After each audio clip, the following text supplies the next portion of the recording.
Hey everyone, this is Patrick with Small Room Productions here with you today, and I got a tutorial for you to show you an alternative way to do your automation on your tracks.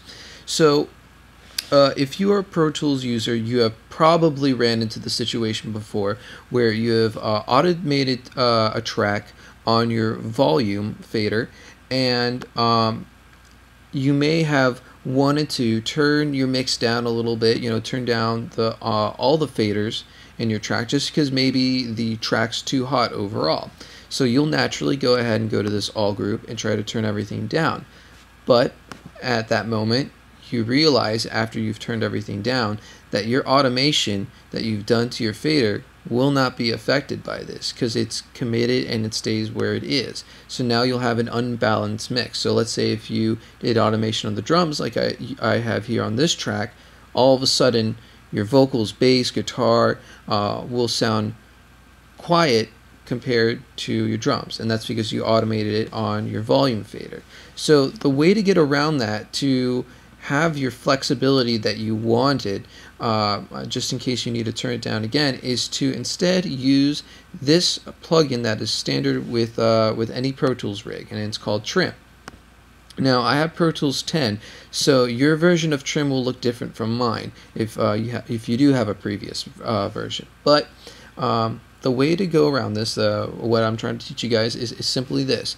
All you have to do is enable the parameter you want to affect, in which the situation is the gain parameter, and you simply do that in Pro Tools. If you have a Mac, hit Control Option Command and click on the parameter.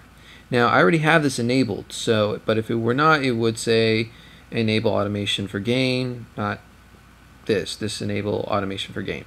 Anyways, with that said, after enabling that, let's say if it was back on volume, I would go ahead, click the drop down menu and go down to my trim and click gain. Alright, and then I would do my automation on here. So for this part of this particular song, before this automation, we have the part starts to get a little quiet, and the drums do a fill leading back into the final chorus. So I wanted to take that fill to reintroduce the energy back into the song. So I'll go ahead and play that for you.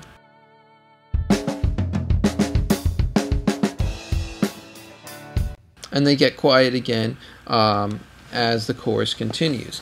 But now that I have automated this on my Trim plugin, now this gives me back the flexibility to turn down my fader if needed.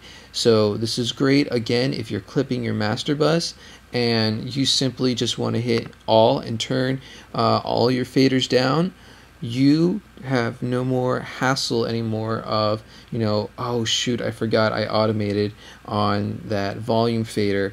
I gotta take what I did for my volume fader and put it on a Trim plugin. So it's good to do that from the start when you begin automation. So the thing you got to remember with using Trim as your automation, remember with Pro Tools, how this works with plugins, it starts from top to bottom. So you want to make sure that your Trim is at the end of your signal chain, or else you would be doing a boost into the following plugin. So let's say if I had a compressor on here and I did this boost, I would actually be boosting into the compressor. So it's good to make sure that you do all of your actual mixing processing before using Trim for automation. So I hope that you guys found this beneficial. Like I said, I know it seems kind of rudimentary and fairly simple, but it's also something that that can be used very, very well and save you guys a lot of headaches. So thank you guys for watching, and hope to see you guys soon.